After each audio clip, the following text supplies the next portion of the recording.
Hey, Nickie Brown here. No matter where you are and no matter what part of the world you are in, I hope that you are having a great day. So, today I want to talk about work ethic, right? So, there are some people who really work hard, and there are some people who do the bare minimum. Um, and sometimes those people who do the bare minimum end up being promoted, and the person who's working hard doesn't really understand that, right? There's a certain mindset though.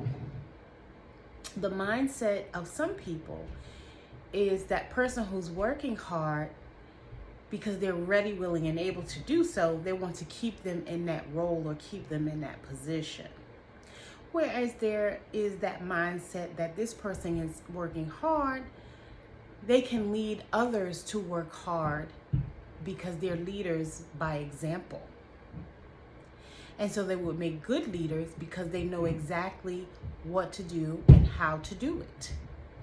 Let's just say, for example, a janitor in a kitchen, right? That particular janitor starts out, he moves the refrigerator, he sweeps and mops underneath the refrigerator. Maybe he moves the stove, or he at least sweeps underneath the stove. He makes sure he wipes down, right? And then you'll have another associate who's not going to do all of that. They're going to just mop the areas that you can see, sweep and mop the areas that you can see, and they're done. Or they'll manipulate someone else to do it, right?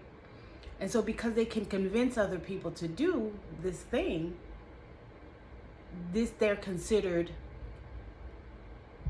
for promotions faster than someone who's working hard and will be ready, willing, and able to do that hard work, right? But then the person who is working hard feels overlooked and may start to develop some animosity. So they stop doing the hard work because it's not worth their time and effort. Right? Now, sometimes that's just their work ethic and they will continue to do so. But for some people, they're doing it again with the hope that they will be recognized for a leadership position. And that's their strategy, right? And so again, once they're overlooked, they no longer continue to do so. It doesn't mean that they're not like that, right? Again, they just feel like, well, if I'm not going to be appreciated for doing these things, why should I continue to do them? I don't want to continue to work this hard and I'm not getting any benefits from it.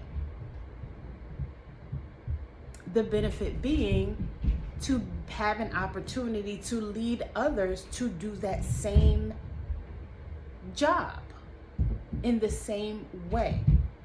And so that if this employee that they're leading comes to them and says, oh, I don't want to pull the refrigerator out, or I don't feel like it, or they complain, the person can say, well, I'm not asking you to do anything that I haven't done. I've done those things and I worked my way up.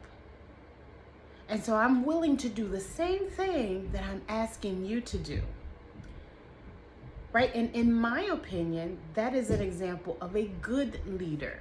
But again, some people see the person who is going to do the bare minimum and or manipulate others to do the same or their job are the ones that should be promoted into those roles. So there's different mindsets when it comes to that.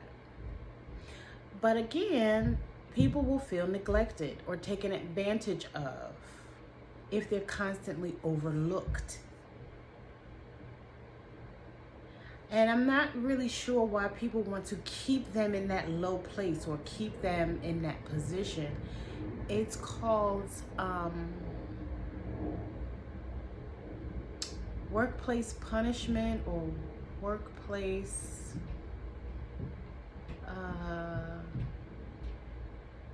performance punishment.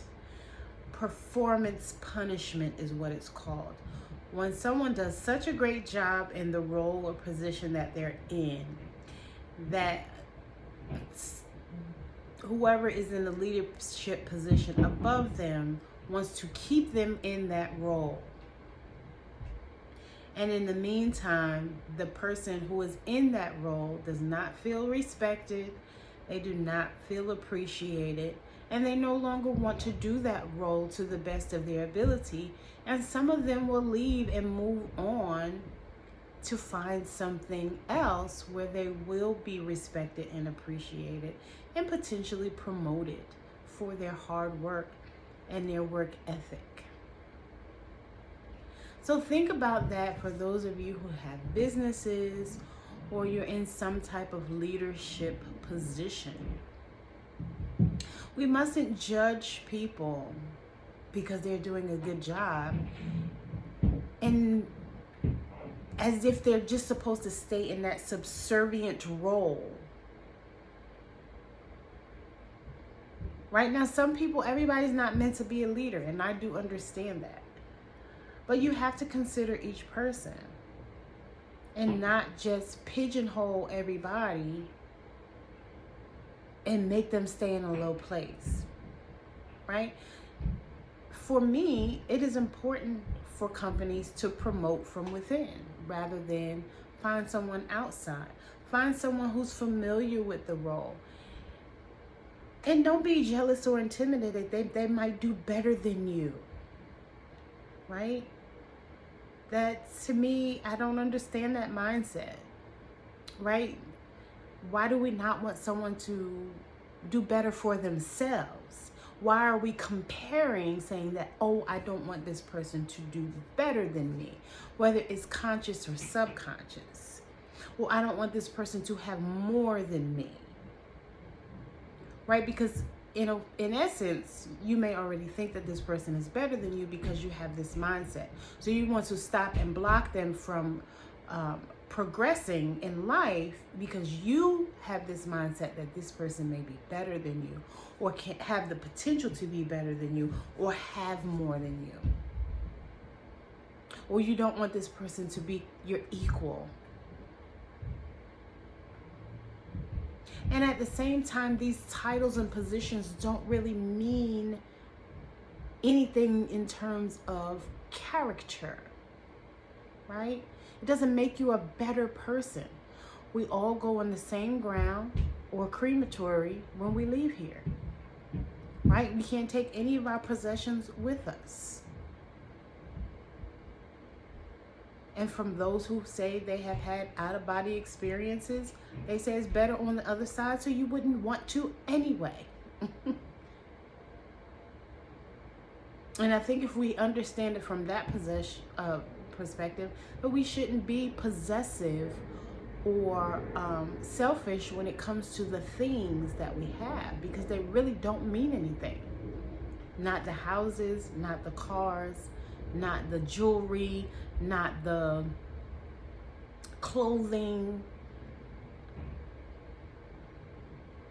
right? These things don't mean anything in the grand scheme of life because, again, we can't take any of those things with us. The only thing we can do is leave them for those who are still here. And I understand that some people don't see it that way. And they do think that having these things or having this status or having this title makes them better. I don't think that there's anything such thing as better in that way. I think that there's different. We are all different, right? And I think that if you're different and you can teach somebody else or reach back and help someone else, that's what we should do, and that's what we should focus on. Whether it be promoting someone or, donating something to someone or sharing something with someone, helping someone build their own business or helping someone to, as a mentor, to be promoted within a certain company or organization, right? or just referring them to, oh, hey, this position is open and I think you might be great for it. Let me help mentor you so you can do well on the interview, or whatever that looks like. Right? Teaching someone how to ride a bike like a kid, or mentoring a youth in another way, so that they go on the entrepreneurial path or university path or even trade school path. So if you're a plumber, maybe you can, take a few youth on as an apprentice. Whatever it is. I think each one should reach one, and each one should teach one the knowledge and understanding that they have, as opposed to say, oh, I don't want to be bothered with those people. Because who are those people? And why do you feel that they're beneath you and that you can't help to build them up to be what you consider your kind of people? If that's the mindset, right? Anyway, that's all I needed to say about that subject. I'm not going to continue to go on, but as always, I love y'all. Don't forget to like, comment, share, and subscribe. Mwah.